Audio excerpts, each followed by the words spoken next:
now it's okay. Very good.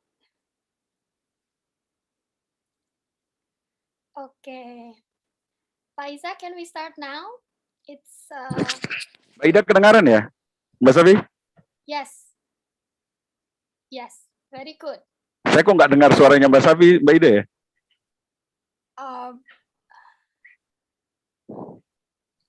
Have you put the audio sema system, Pak?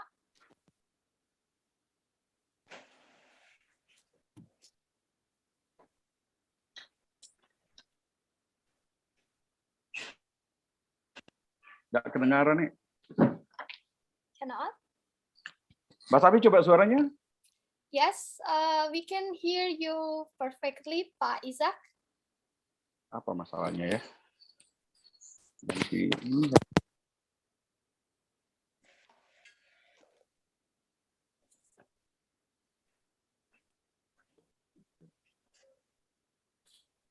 Let me call him.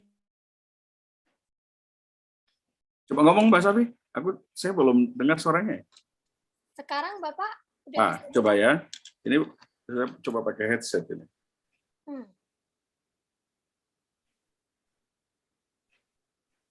Coba Mbak. What about now? Masalahnya. Still cannot? Mungkin masalahnya pada headset saya. Oke, that's okay. Saya nggak pakai headset nih. Tapi sekarang bisa dengar suara kami, Pak? Bisa. Okay. Bisa dengar suara saya juga? Bisa, Okay, jelas cool. sekali, Pak. Okay, then. So we will start, and then this is only we're doing the program, but also learn to communicate each other with such of joy and also love within us.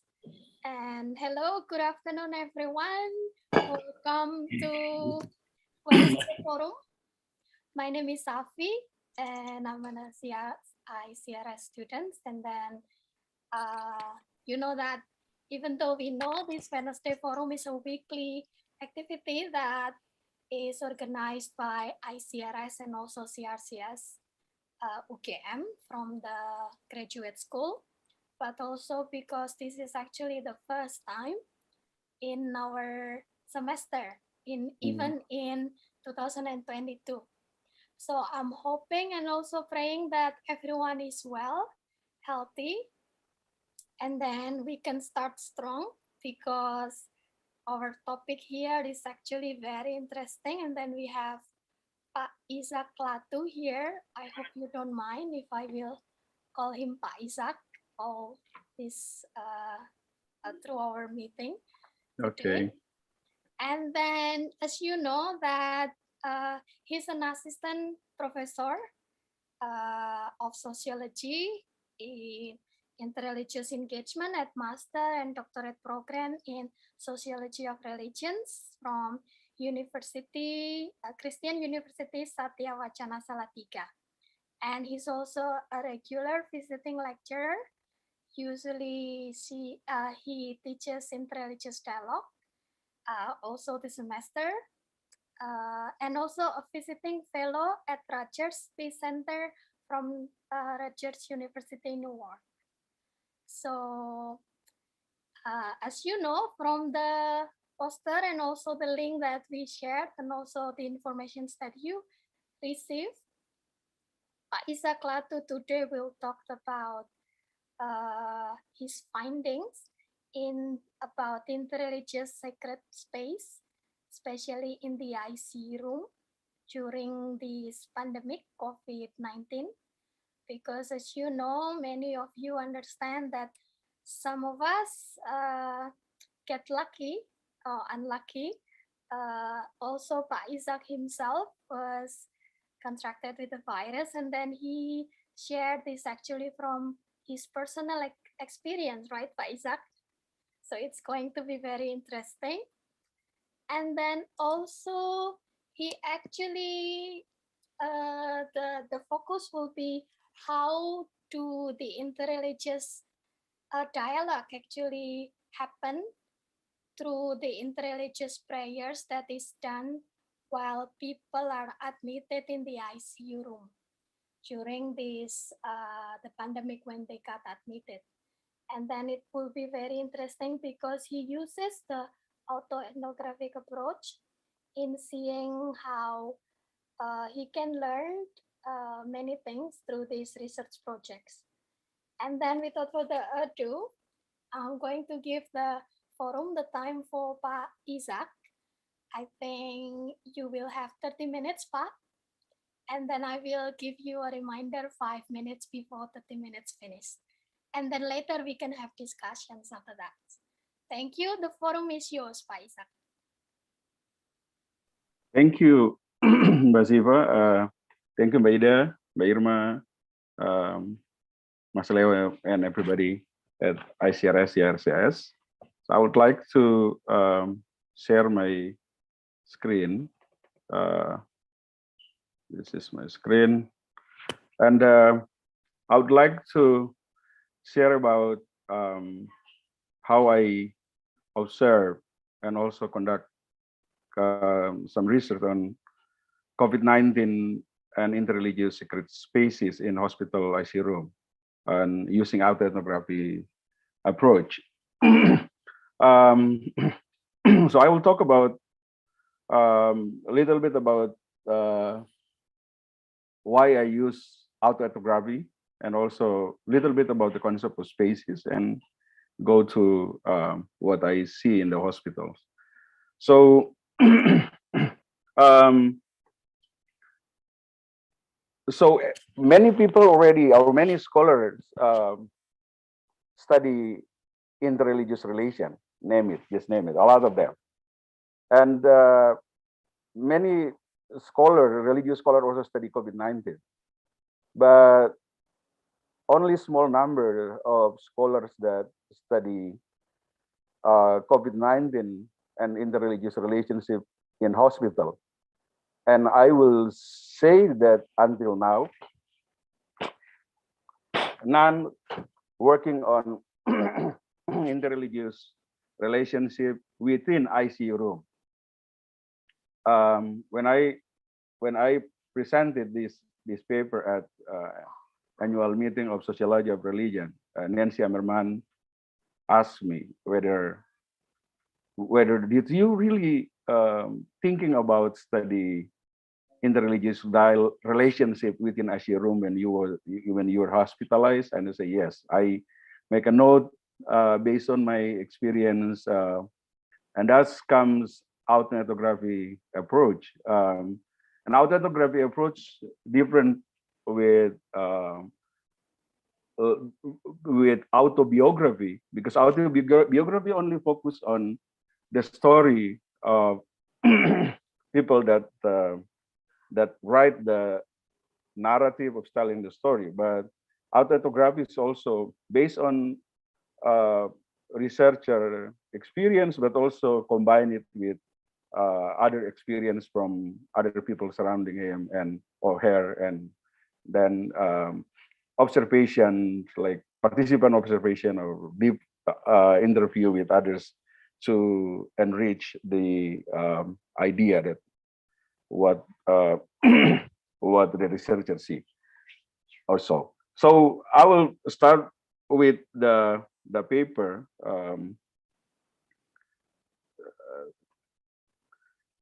Okay. So March 16, 2002, I flew from New York to Jakarta, where possibly I got infected by coronavirus, as it was among early stage of COVID-19 attack to Indonesia. Medical workers were confused how to deal with COVID-19 patient. In the early stage, Indonesian COVID-19 death rate was really terrifying. Among 500 patients nationwide, 400 died and only 100 survived. So you can see that only like 25 patients at the time survived and 75% died. And I was hospitalized during the first wave of COVID-19 pandemic in Indonesia, March, April 2002. And now what I see is COVID-19 treatment has created a third space, a live space or third space, like using Henry Lefebvre concept of space, like how space is created, and also continue by Edward Soja's concept of third space. So the third space is space where people find extraordinary openness and experience, live beyond material structure. This is important. Live beyond material structure and imagination, or real and imagine place. This so I will see that. So I will see that how space is conceived, perceived, and live in ICU room. So I will also see how ICU room and anteroom. Anteroom is a room between hallway and patient room, and how it is it's saved from, or is transformed from structural material place into what I call here the sacred space. So when hospital function as a place, this is my critics first. I will see that before COVID-19, hospital tend to be the place of money production. Many of them tend to be like place of money production.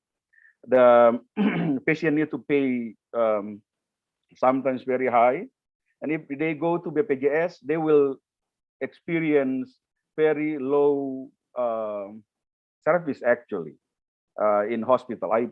I try to see that in many hospitals. And also the concept of classes in Indonesian hospitals. Before pandemic, we have many classes. We have class 1, class 2, class 3. So third class, second class, first class, and very important class, and very important class. But the concept of class in the hospital is actually come from POC time, Perennial Os Indices Company time, when the concept of hospital is developed in Indonesia, and it's developed in order to meet the health needs of Western employee, while indigenous Indonesian only hospitalized in the hospital, but in very lower class. So the concept of class in Indonesian hospital is actually very colonial class. The the class that put worker and white Dutch in very high level, while the worker, the indigenous Indonesian worker, they put it in very lower class, because white Dutch, they don't want to be in the same class with Indonesia. So, but COVID-19, so then it is continue to be class in Indonesia right now. So when we see classes in Indonesian hospital, we see how it works during colonial time and continue until now. But when COVID-19 come, this concept of class is changing. I saw in ICU room that everybody, I saw one very rich people, one rich patient from like northern central Java, very rich, and very poor and very rich, then wealthy, being hospitalized at the same hospital, the same room, the ICU room. So here, the concept of classes is changed a little bit. It's from colonial classes into like kind of very equal class, because everybody is hospitalized at the same room, in the ICU room. So COVID pushed the concept of classes to be changing a little bit in this sense. So I will see also the changing of the class in the hospital. So COVID-19 transformed medical worker and patient in ICU room. In this room, using my observation data, medical workers expresses deep care and understanding to patient. Hospital policy maker that I interviewed said that only the best medical worker can serve in COVID-19 ICU room. So this is the best worker, actually, the best perawat and nurse and the best doctor. The argumentation support my observation in ICU room, where I witness medical worker demonstrate deep care and empathic encouragement toward patient. Medical worker in this room Sorry, serve beyond. excuse me. Sorry, are you showing a presentation? No, Or no, not? no, no, no, Not no. yet. Okay. No, I will come to here. This is only Okay. a couple of them. Okay, that's right. Thank you. Sorry. No problem. So nurses and medical doctor, what I see here. So wait. The argumentation support my observation in ICU room, where I witness medical worker demonstrate deep care and empathic encouragement toward patient. Medical worker in this room serve beyond the basic duty, which is only serve patient physically or sometimes emotionally. Nurses and medical doctor also pray for patient. They pray who suffer with respiratory problems. So all people who come to ICU room suffer with respiratory problem. When serving in ICU room, medical doctor focus beyond patient social and spiritual faith background. So they they help people beyond that. The changing of space in the hospital takes place also in anteroom. I see this is anteroom. The anteroom is actually the architectural place, and it's changed from architectural place into sacred space, where people encounter presence of God in interreligious sense. So interreligious prayer construct anteroom to become the ante-sacred-room. So I call it it is actually anteroom, and where when prayer come between, so medical doctor they will and nurses, they will come here first. This is anteroom, this is patient room, and this is the toilet. So this is hallway. So when they come here, they will they will pray. And in my interview with medical doctors in two hospitals, one in Ambon and one in Semarang, they will stop here, and one say Bismillah, and another will say in the name of Father, Son, and the Holy Spirit, and they come to this room.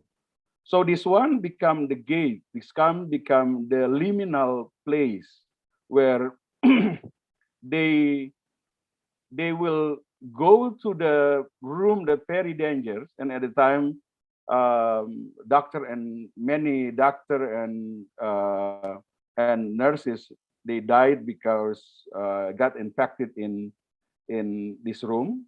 And that's why this room become very it's scary. Then this gate become very sacral. It means that it is changed from material space into into into a sacred room. So I probably gonna just rather than read it out, I probably gonna just explain the one. So before that, they say that the medical worker, they testify that before COVID-19, they they they didn't do that. They didn't pray before they meet the patient here. But now they have to pray. So this has become ante-sacred-room. This is not only ante-room, but this is already become a sacred room. This is room of prayer, and this is interreligious prayer in at least in two hospitals that I witnessed. Because in the Southeast Hospital, one hospital in Ambon, medicals, one Muslim doctor working with one Christian doctor and another Christian nurses. And in Semarang Hospital, one Christian from Catholic tradition. So one Catholic doctor with some Muslim nurses. They work here, serve patient like me. So this is then it's changed from just again from anteroom, from architectural room, from material structure room into a sacred interreligious sacred space. Here, this is me actually. This is the nurses, the nurse that helped me so much. She is Sunia, and I just wrote a book uh, named Memoir COVID-19 for her and another doctor named Dr. Thomas who helped me so much. So three of them, I wrote a book to them, Memoir COVID-19. So the entire information about that you can find in the Memoir COVID-19. So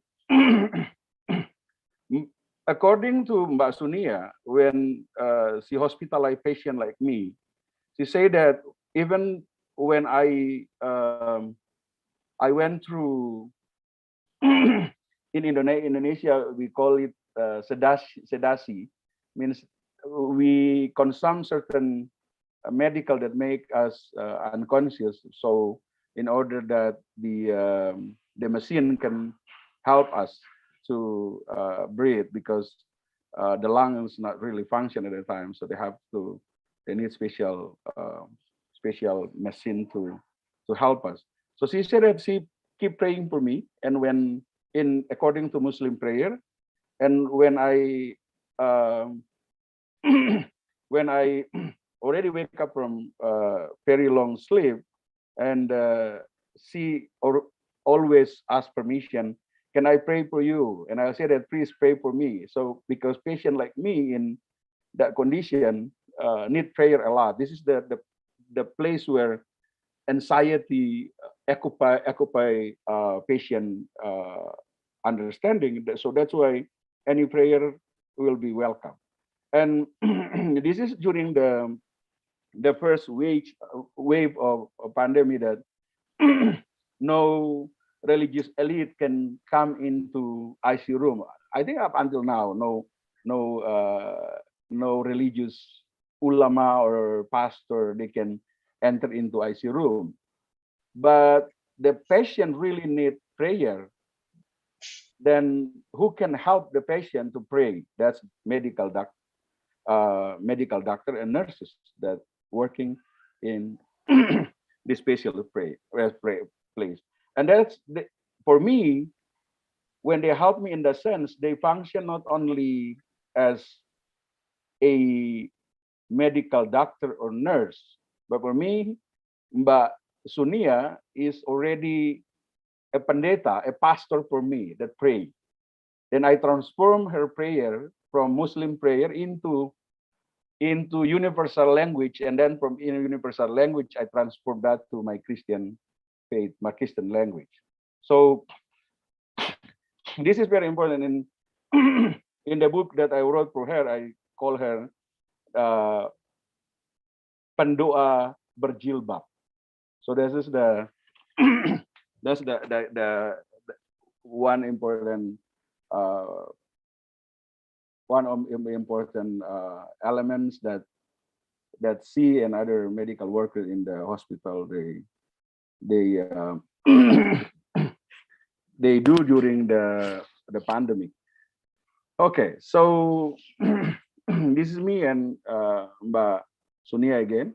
Mbak Sunia is a Muslim from Muhammadiyah tradition, and he helped me a Christian pastor from Protestant tradition. So Mbak Sunia always say that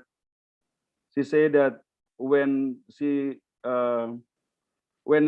helped me to change any medical element within the the patient place, she said that she will start with basmalah first, and she asked me always to pray that Isaac or Mas Isaac, you can also pray. So we pray together before I consume any medication at the time. So for me, it's changed from only the room that serve patient need into room that interreligious encounter, and it's become sacred because it is the place where I, as a patient, I believe that I encounter not only hospital service, but I encounter relation with God and relation with others through uh, through people who have different religious belief than I do. Yeah. So so many scholar like Collins already work on how prayer work in the hospital. He say that people who quote people who are suffering, who are mostly most likely worried, stressed, anxious, and afraid. When I was hospitalized in COVID-19 ICU room, I had a feeling of worry, stress, anxious, and afraid. In this ICU room, all patients use ventilator to keep them alive. Therefore, patients totally depend on medical worker. The day before transform from regular isolated room to ICU room, I talked to my wife about possibility of death. It echoes my fearfulness and also resembles other COVID-19 patient feeling to encounter COVID treatment in ICU room. Being hospitalized in this room, patient totally depend on the prayer of medical worker. So in the moment of medical worker patient interreligious prayer in this COVID-19 room, medical worker patient are fully aware of faith of faith background or different religious background. However, patient gives consent for medical worker as an agent to assist the spiritual edification. Medical workers that I interview confess, she confessed, quote, I had a COVID-19 patient who has religion other than mine. She asked me to pray for her every day. I'm aware of religious differences. Therefore, I use universal language when I pray with patients. This is the way we support patients to fight the COVID-19 virus. When medical workers who have different religious affiliation pray, patient communication to the divine through agents that have different religious litany and dogma than what they have. Therefore, prayer speech use common language and universal tune without attaching the prayer to other religious litany. So in this case, the doctor that I interviewed, she said that when the patient asks me to pray, I pray in universal language. So I don't pick my Christian language, but I go into an like an abstraction of prayer, then take the the universal language. Relation in okay. When medical worker asks for my consent, according to my experience, to pray before any treatment, I was so happy because an agent mediated relationship with me and Supreme Being. So what I experienced, like I mentioned before, that in this context, the one that mediate my relationship with Supreme Being is the Muslim nurse. Any other case, the Christian nurse probably in a Muslim context. The medical worker has different religious background than than that of mine, who assisted me during the ICU room prayer. She testified, quote, when you were in sedative condition, long sleep because of the medication in the ICU room, although you are unconscious, my coworker and I keep talk and support you. I prayed for you in my religious prayer, and I ask you also to pray. You were still unconscious before you were still unconscious. So she said that even though I'm still unconscious, she do that. In relation of agent, patient, and interpret prayer, the medical workers pray in the combination of particular religious frasa and Bahasa Indonesia. The prayer enter my consciousness where I transformed that. I transformed the agent language into the universal language and alter the prayer into my religious language. Relation in ICU room reflect everyday relationship where Indonesian from different religious background employ tactic to develop social mutual engagement that dissimilar to elite strategy that divided people according to religious background. This is important. Before I come to the hospital, like rumors within Christian community and Muslim community spread that only the kafir that can get infected by the virus. Kafir in Christian sense and also in Muslim sense. So infidels or kafir or anything you can name it. So COVID-19 become interreligious issues. Then when I was in hospital, friends sent me player saying that there was two like two narrative that contradicted each other. One saying that a Christian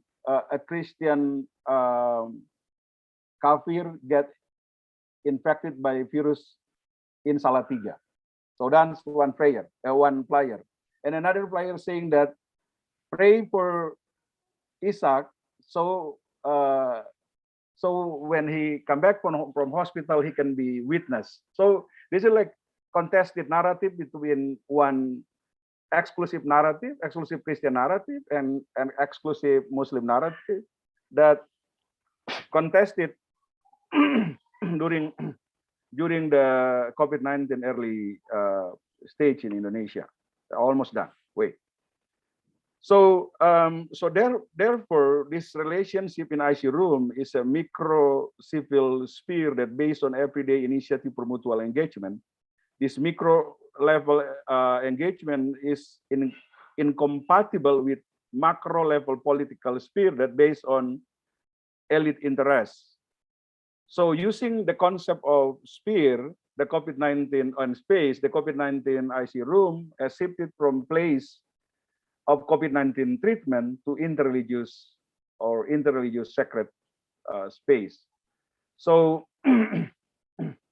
so medical workers in COVID-19 in ICU room are actor of space, actor of civil space, and actor of transformed space, who share and connected by collective solidarity among interreligious people using interreligious understanding. And interreligious prayer in this sense is reflection of respect and trust in the goodwill of religious others in COVID-19 ICU room. The process of respect and social trust at ICU room is the action of inclusion and recognition toward various religious background. The incorporation of people from different religious background into prayer from other religions in COVID-19 ICU room bring the spirit of equality, solidarity, and respect. COVID-19 patient like me perceive prayer from agent medical workers, interreligious, equally valid to theological understanding with patient invocation. Interreligious solidarity emerged in the ICU room because of medical workers recognize patient as suffering others. So suffering others concept is very important. COVID-19 pandemic is a global pandemic that affects life of all people, regardless of religious background. So interreligious respect takes place in COVID-19 ICU room because it is the honor and recognition of other humanity, including honor and recognition of religious backgrounds. So that's all I can share. The whole manuscript is in the COVID-19, in the memoir COVID-19, and also the concept of changing space. It will be published by Bloomsbury Academic Publisher, edited by Afo Adogame and Aminta Errington in United States of America. So thank you so much. Yeah. Okay, so this is this is the medical team that support me. Okay. Wow. Yeah. Thank you so much, Pak Isaac. You're welcome. Yeah, it's such a wonderful experience. And then also it's very beautiful you'd be able to share it with us, not only your personal experience, but also academic insight on this Yeah. matter. And then from what you shared, to me personally, I feel that it's really, really important, the spiritual, if I may say, accompaniments that you had from the medical workers while you were admitted. So thank you once again. And then now that I'm happy to invite for those who would like to give questions to Pak Isaac, and also perhaps some comments or anything that you would like to share during Yeah. perhaps in the next 45 minutes. Yeah. So please, you are all welcome. You can raise your hand, so just unmute yourself. And then it would be nice if you also put your camera on, whether it's possible. Thank you. And also Pak Isaac said that maybe we could just have two persons asking, and then he will respond, and then we have another two persons. Yeah. Please. Please. It would be a gift for every one of us. May I? Yes, please. Okay. Go on. I want to introduce myself. My name is Lalang Pradistya Utama.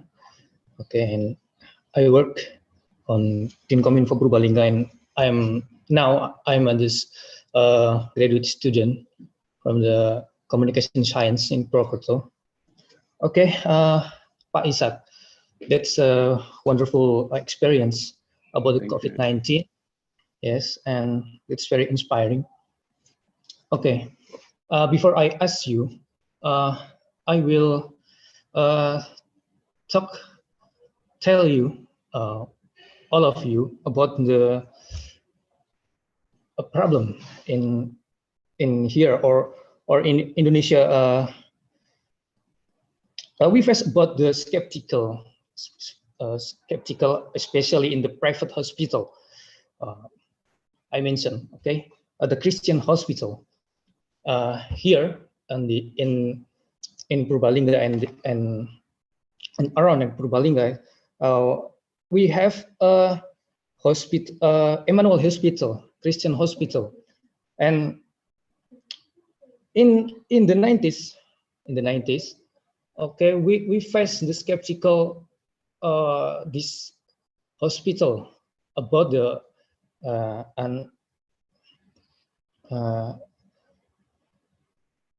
how the patient guide the prior guide, or and that's the skeptical about in here. And then I will ask to you, Pak Isaac, about the universal language in Muhammadiyah Hospital as your research place.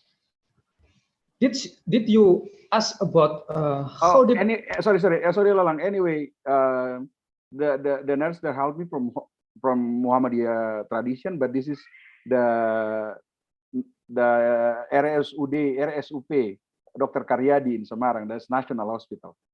Sorry for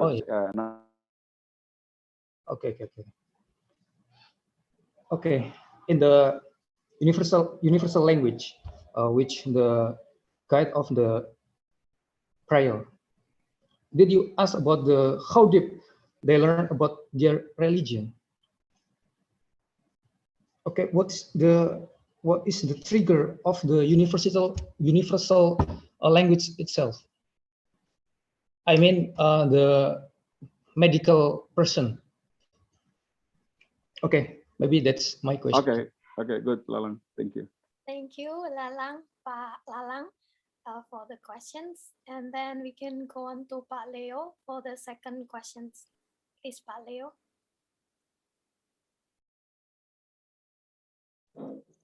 Hello, can you hear me? Sure, Bung Leo, sure. Yes. Yeah, thank you very much. Because I'm in the car in my way home, so maybe I hope I can speak clearly for you.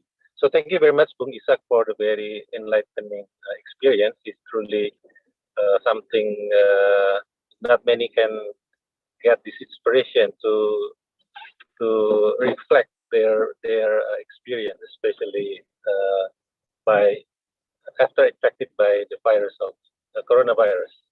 So thank you very much for the illumination. I have two questions. One is methodological.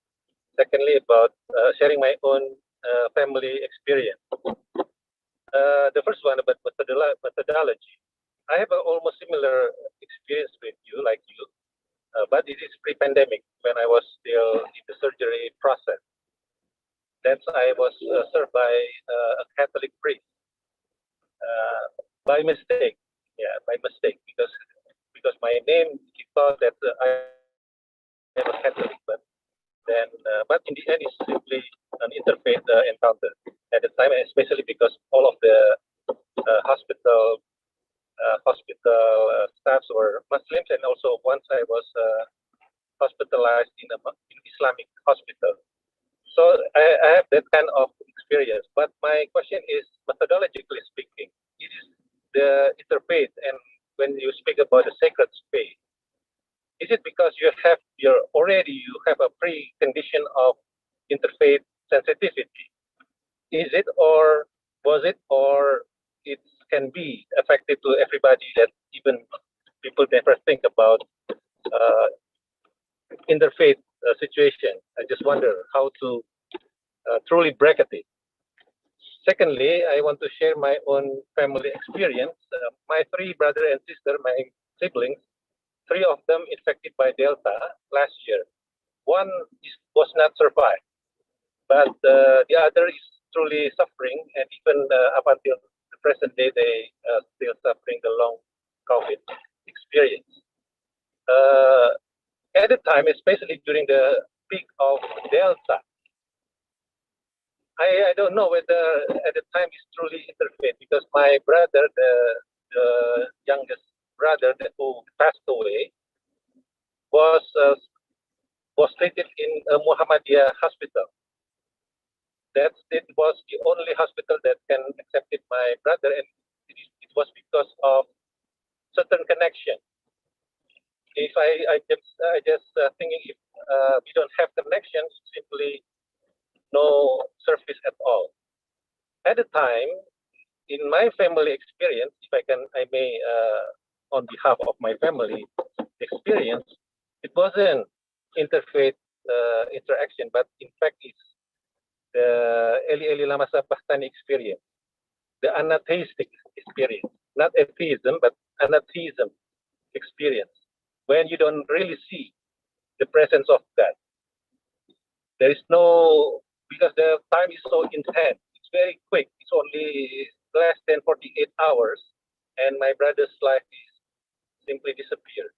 So I want to know how to truly coming to that sense of interfaith sensitivity. Thank you very much, Bo. Thank you so much, Pak Leo. Very interesting questions. And then, if I may, maybe I would just conclude these three questions by two persons. Yep. Pak Isak, if I'm not mistaken, then Pak Lalang would like to know whether does it make any difference if with the religious, whether it's going to be like Christian or Muslim hospital to the conditions of its persons admitted by COVID. And then what about the universal language that they do in the Muslim hospitals? What if they could action so? And then from Pak Leo, if he actually asked your personal experience, and then whether it would be possible for those who do not have interfaith relations in their backgrounds, and then will it actually necessary to have the realizations of God's presence within their life when they are dealt with this is really life and death situations. I hope that I can conclude that right. Please, So, your response, Pak Isaac. thank you, Mbak Safi, Mas Lalang, and Bung Leo. Thank you so much for that question. That's very interesting and it's also tough question. Mas Lalang, about universal language. So this is according to my interview with a medical doctor in Ambon, and she said that she knows that the patient that asked her to pray for her is a Muslim, and rather than taking any Christian litany, Christian prayer, she pray in a universal language, like pray in the like Tuhan kami mohon untuk menolong, untuk memberkati, in Indonesian way, like God, we ask your help, your presence to help to get this patient well, like that, without saying any like in the name of Jesus Christ or anything like that. She say that. So for me, this is like universal prayer. You pray for like supreme being. This is the prayer that any people believe in deism, means believe in the presence of God, will pray in the sense that God blah blah blah blah. But when you pray in your personal or in your religious tradition, and you put either you put certain symbolic language that indicate that's your personal or your religious tradition. So she said that I take universal language, right? As I mentioned before, that in this particular room, no religious leader will come into. Thank you, Mbak. Thank you, Ade. So no religious group will come into the religious leader will come into the room, and this has become the very danger. This is very danger room for. Sorry, need to incorporate this little future doctor. Not medical doctor, but probably doctor like me, hopefully. So so that's why what I mentioned by universal language.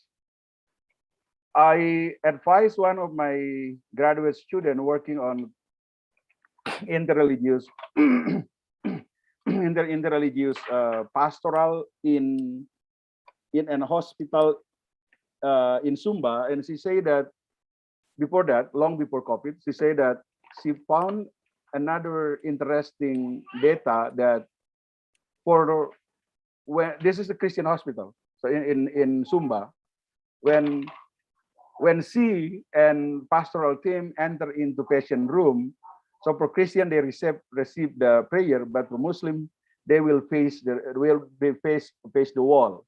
So it's a symbol that they don't really receive the prayer.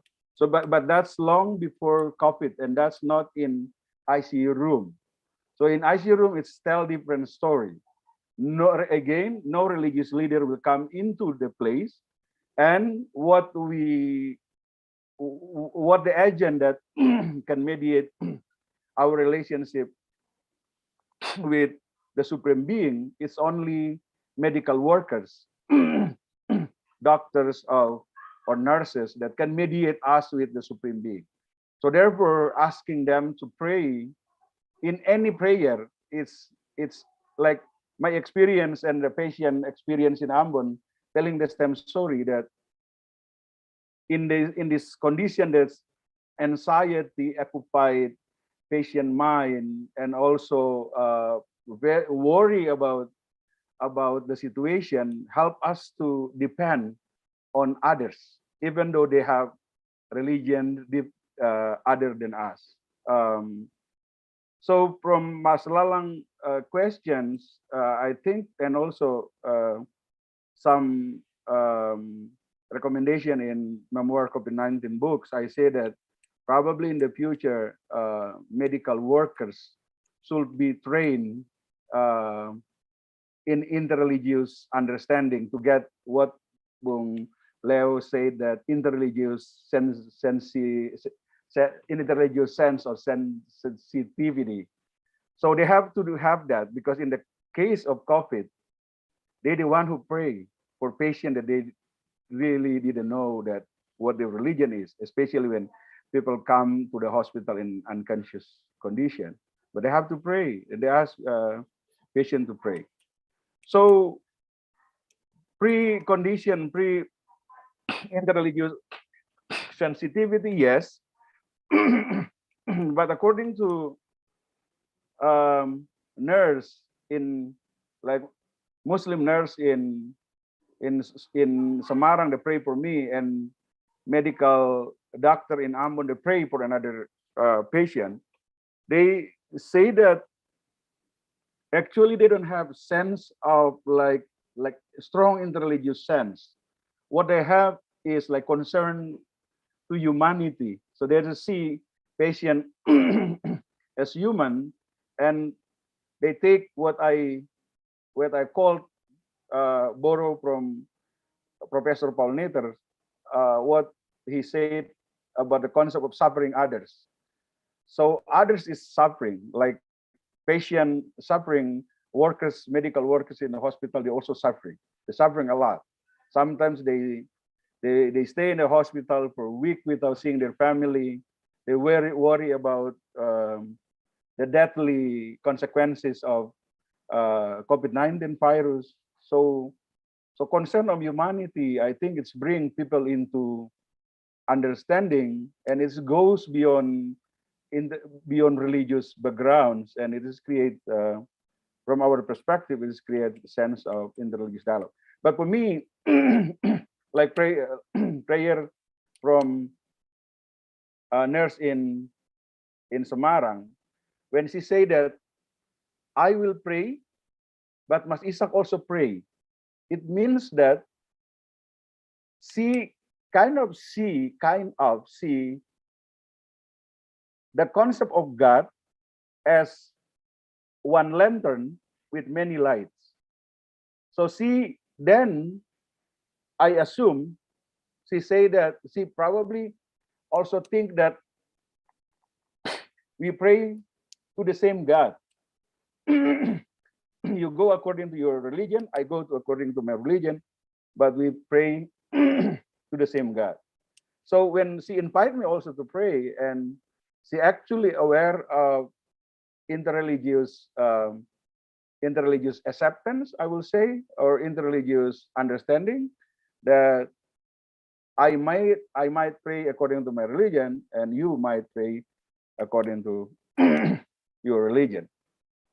And also medical worker, that doctors and nurses, doctor and doctors that pray in anteroom, it's also showing the sense of interreligious understanding when medical doctors in Ambon say that senior doctor, when they touch the red line showing that this is anteroom, the end of anteroom, and you're about to enter the patient room, and medical doctors say that, hold on, let's pray together again.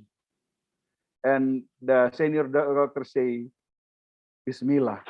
And he said, dalam nama Bapa, Putra, dan Roh Kudus. It's also the sense of the senior medical doctor understand that they have different religion, but when they come into the place of danger, they understand that they have to depend on the same supreme being. They have the same the highest concern, the ultimate concern in their life. So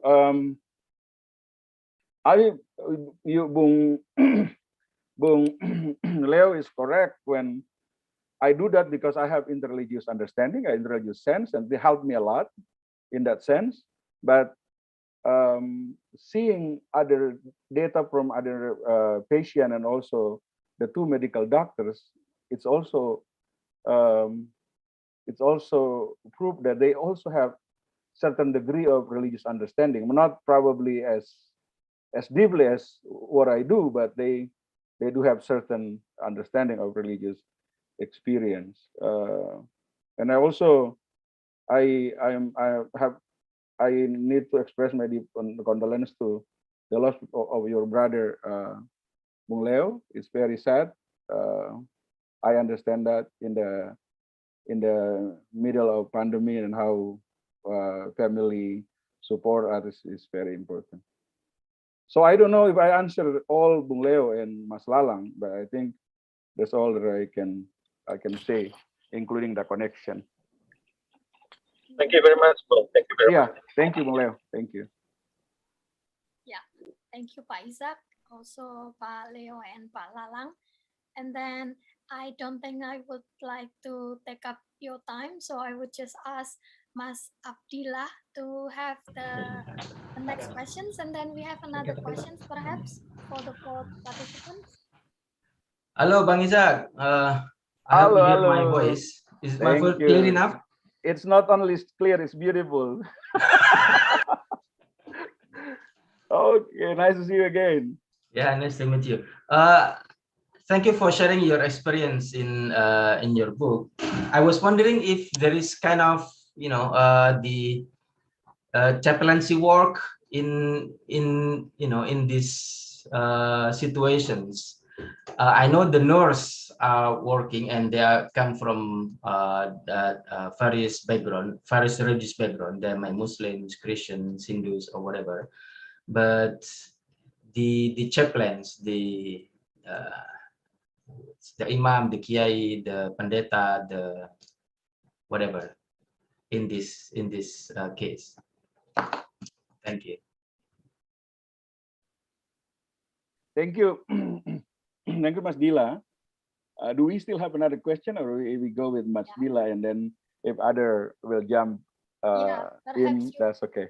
Yeah, I think perhaps you can just respond to that first. Yeah, okay.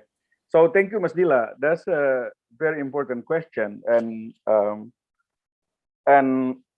I saw no presence of any chaplaincy in the COVID-19 room because it's very dangerous at the time.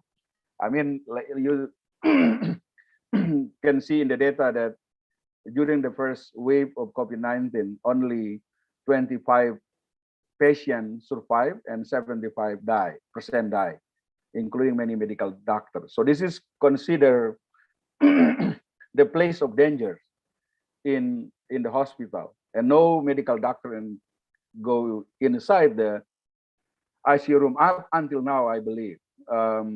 They can only go in certain room, like probably like common isolation room, but not in the ICU room. It's the heart of COVID-19 treatment in any hospitals. And at the time, even before that, I then, when many institutions, including hospitals, they invite me to talk about my experience being hospitalized and how it can help hospitals and medical schools, and also some health school also invited me to talk about that. And I said that we need the presence of chaplaincy within hospitals, including at the time one important problem is the funeral of COVID-19 patient. The first part of COVID-19 attack is like the funeral is growth through like not really proper religious funeral. So like bury people like they bury any dead animals, I will say that. So without any presence of chaplaincy. So after that, we have that now, that when they die, chaplain will come, or even though not chaplain, but at least like religious leader will come to the room to pray for them before the funeral. But at the time, it was not present. I didn't see any present of them.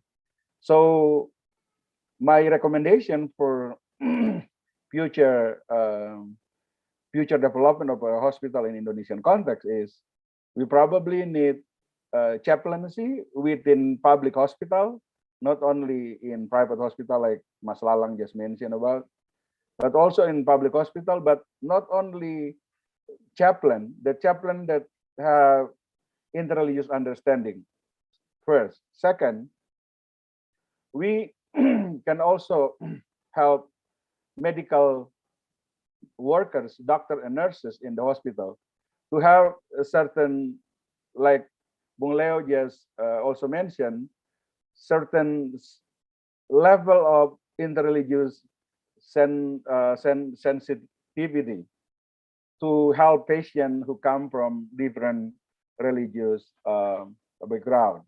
So in the case of COVID, like I said, that I don't really care. Patient in Ambon that that my informant also said that she also doesn't care about religious background of the medical doctor. What we want is a prayer, and we don't really care that prayer come from Christian, Muslim, Hindus, and anybody else, but we can transform the language to our language. So that that's very helpful. So again, Mas, we need the presence of chaplains, but if no chaplains can come into the place of danger, at least medical workers, they can have certain training on how to pray for patient or how to pray for patient from different religious background. So things like that. And it is sometimes it's impossible if go outside because with those fatwa in our religious background, probably not pray together, don't, it's so like restriction outside the room, outside the hospital, outside the ICU room is so big. The handicap, the the segregation is so big. But when it's come to this hospital, the ICU room say, it's teach us that humanity is actually the basic of all religion.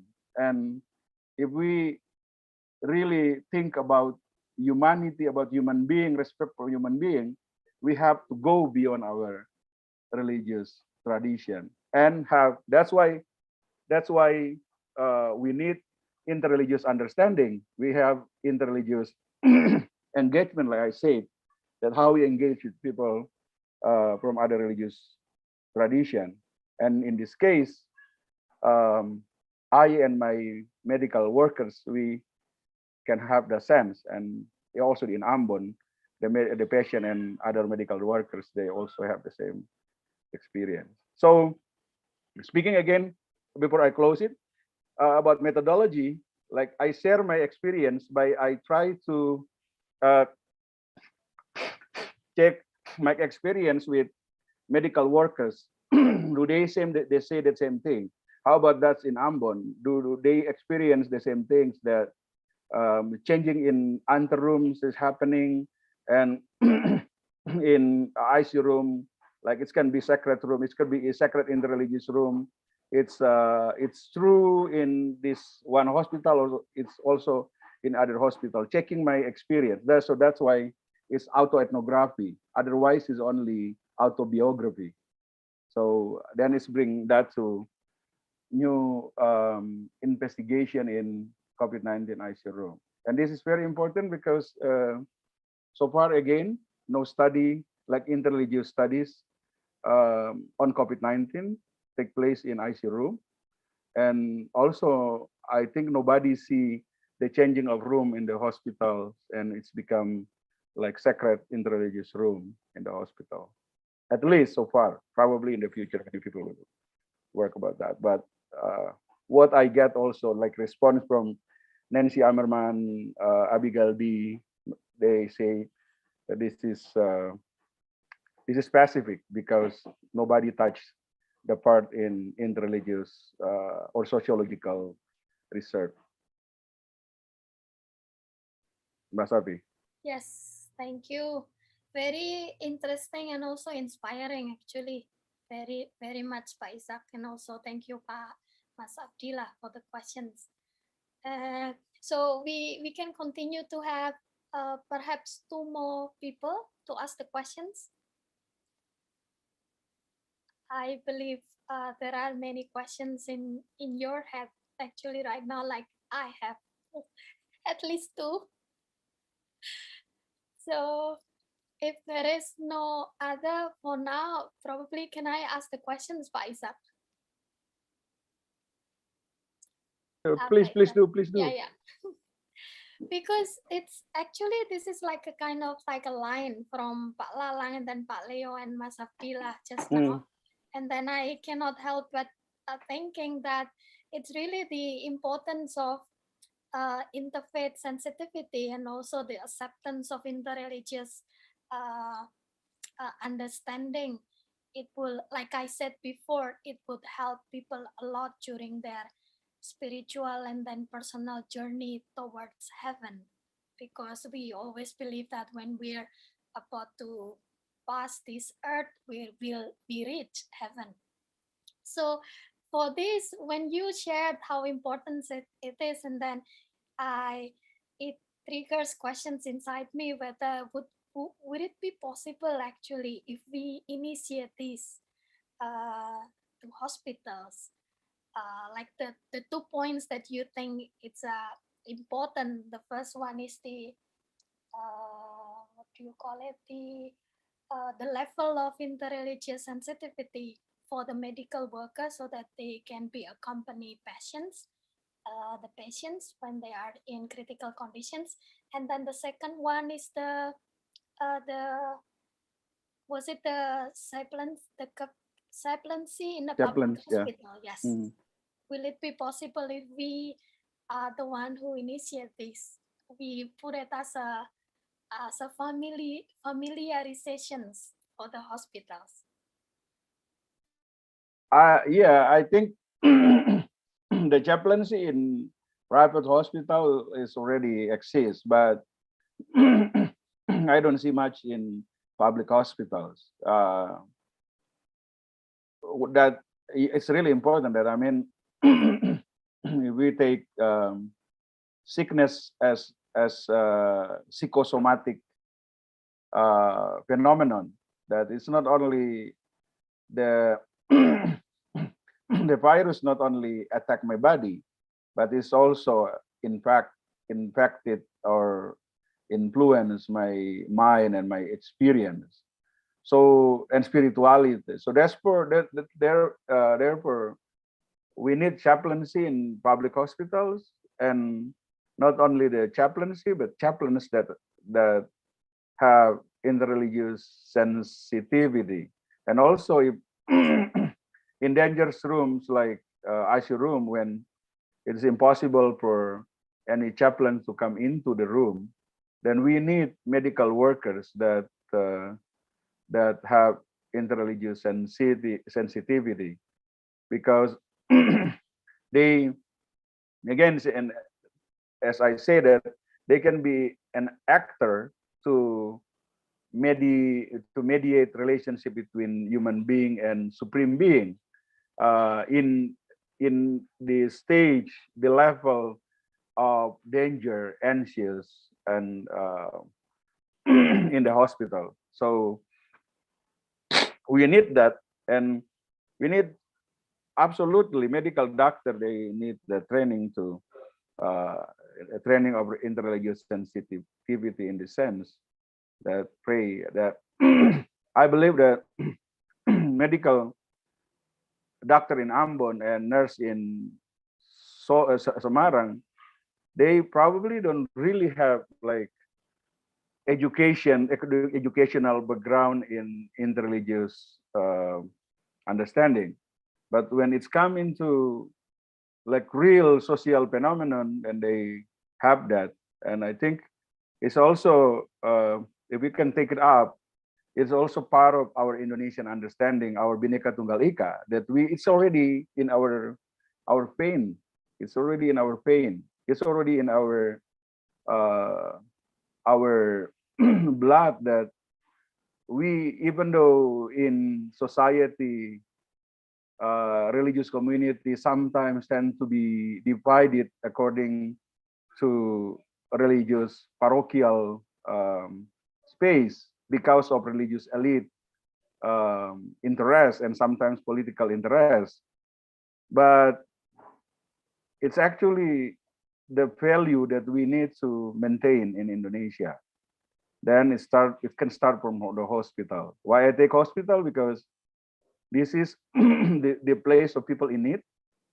So suffering people are people in need. And I will also try to put this initiative into respect, that interreligious relation is not only the business of religious elite. We don't only talk about people, religious leader talk on the table, sitting nicely with coffee, tea, a delicious cookie, and talk about that. But we need people who work in daily life that really cross religious border to meet other people, to help, because that's the basic human being. This is why we take like everyday activism as as the way we respect people initiative, because this is genuine initiative. This is genuine need. This is original. This is very basic that we experience, that we need in our life. And actually, this is part of our Indonesian DNA, that Bhinneka Tunggal Ika DNA. I will say that this is part of. So we have to strengthen that, because only with that we can have our nation for another 100 years. Yeah, thank you. Yes, Pak Isaac. I think it could be also like a calling for us to really serve for humanity, because like you said earlier, regardless of the religions, then the medical workers, actually, they don't really mind religions we have, but this is only an act of humanity towards another people who are suffering because of the virus. Thank you so much, Pak Isaac. So you will discuss more in the class. Yes. Is there anyone who would like to ask questions or perhaps give comments? You are still welcome. We still have plenty of time.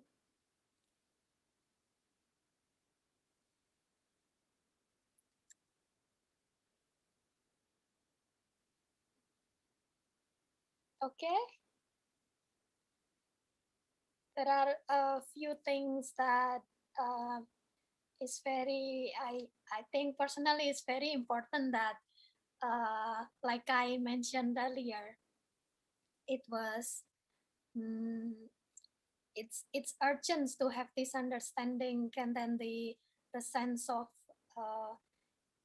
interreligious relations, and then also the prayers when we are in the hospitals. And then I only know that there's a such thing called anteroom, Pak Isaac. Of course, because I don't have any knowledge on medical terms, but it's really interesting, and then very, it gives us new knowledge on this hospital medical term, and also how it actually gives us for people to have this transitions period when we leave our physical world and then go to the spiritual world. In fact, even though at that time the medical workers try to keep the patients alive. But Safi. Yes, Ibu Irma. Yeah, sorry, I cannot turn on my. That's okay. I'm teaching at the same time. I have class. No problem. Do you have any questions or comments? Well, maybe not exactly a question, but I think that I should say something. Go on, Ibu, Please, please. Yeah. Please, please. Thank you. Mas Isaac and I were teaching at the time at CRCS during the early teaching, I think, the early semester, because it was in March. And I remember asking him whether he was sure to go to United States, because already at that time, you know, like people were talking about the virus. But yes, he was confident. And I remember I was also still receiving some news from Pak Isaac when he came back from United States and then settled back in Salatiga. So we were in intensive communication until suddenly I hear nothing from him. And literally I was crying and crying, and I was talking to my mom, and I was like, you know, like the whole day I was in Solo, I was talking to her about Mas Isaac, and I showed my mom his picture, and I just want to, you know, to add to that experience that in addition, of course, to the experience that Pak Isaac was experiencing in the ICU room, there are hundreds and hundreds of people out there who were also praying in their own belief, in their own languages. And if I reflect back, the class at that time went very beautifully for several weeks without Pak Isaac's presence, that we started the class every week with a universal prayer to Pak Isaac also for his speedy recovery. So I'm so happy that unpleasant situation that Pak Isaac had to experience at that time turned beautifully into a journal article, and that he can share with us today here. So yeah, you know, it's just so beautiful when you know, like reflecting back to that moment, because in that pain, in that illness, in that scary moments, and I heard nothing. Even at one point, we heard about the passing of another Isaac, who was mistakenly believed to be our Isaac Latu. So yeah, you know, all that unpleasant situation, and it's already 2 years now. So we are happy that again that Pak Isaac now are able to reflect on this experience academically, but also spiritually. Thank you. Yes, Ibu Irma. Thank you so much for sharing your personal, also your personal experience. Because yeah, only last week we talked about this, and then it was really like God. I think personally, I always think that God really works in such a mysterious way.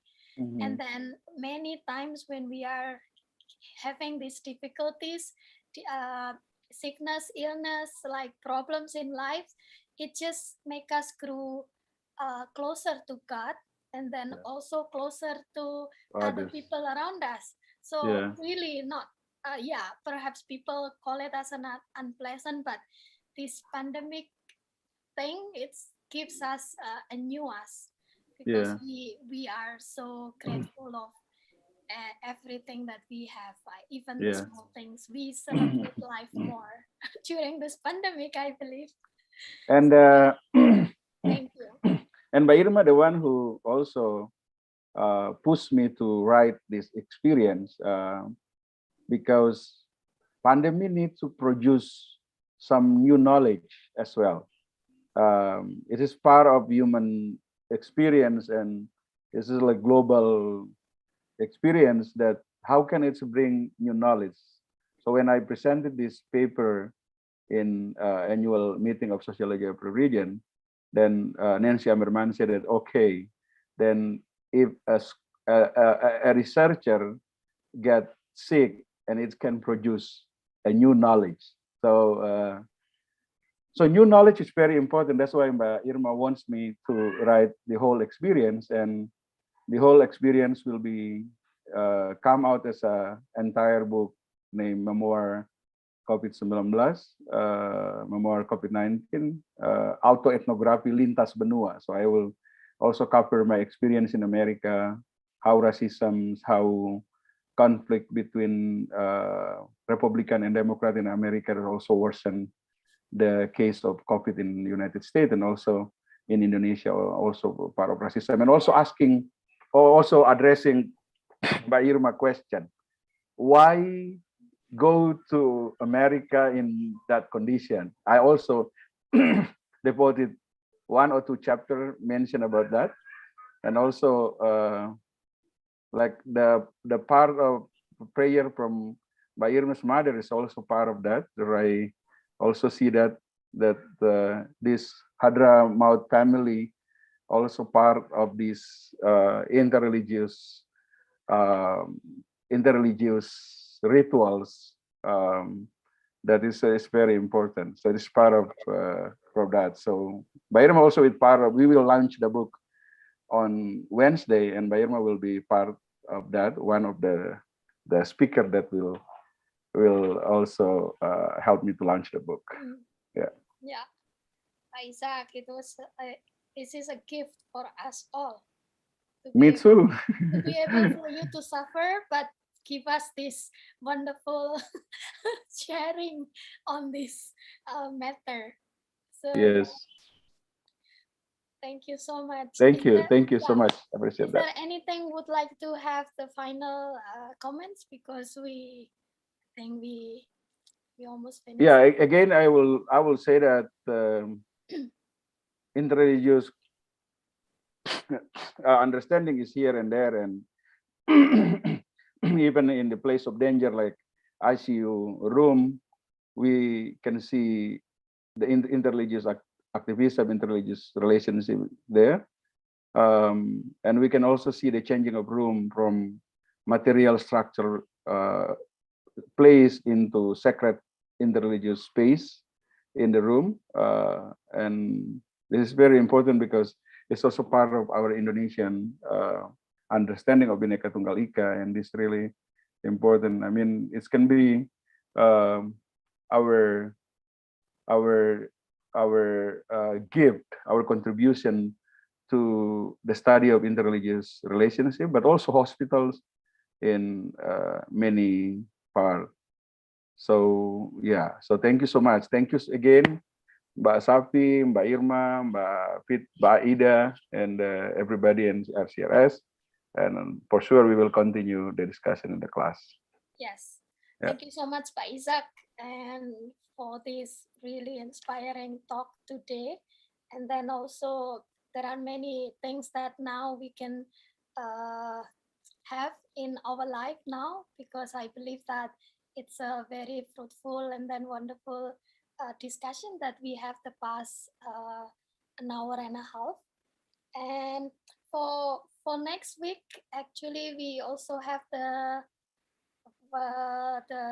another weekly Wednesday forum. So we are looking forward to see you and then to meet you on next Wednesday. And then once again, thank you, Pak Isaac, for sharing your experience and also your academic insights. And then thank you for everyone who joined today, for Bu Irma, Pak Leo, Mbak Ida, everyone. Thank you. ICRS and CRCS, and also not only on Zoom, but also live streamed on YouTube. And then we go ahead doing everything that we have planned, because during the pandemic, it's actually, we don't really have a plan. We just go with it and then do what we can do. And then please, we cannot risk ourselves and then our family and then others. So please be healthy, stay safe, and then stay happy. That's the most important thing. And then thank you for this wonderful time. And then I'll see you on Wednesday. If there's anything that probably I do not intend to do or say something that is not unpleasant, just please, I'm only human. And Safi here signing off. Thank you. See you Wednesday. Next Wednesday. Bye-bye. Bye. Thank you. Bye. Mbak. Thank Thank you. you, Mbak Safi, Mas Bye. Riza. Thank you so much. Thank you. Thank you, Maida.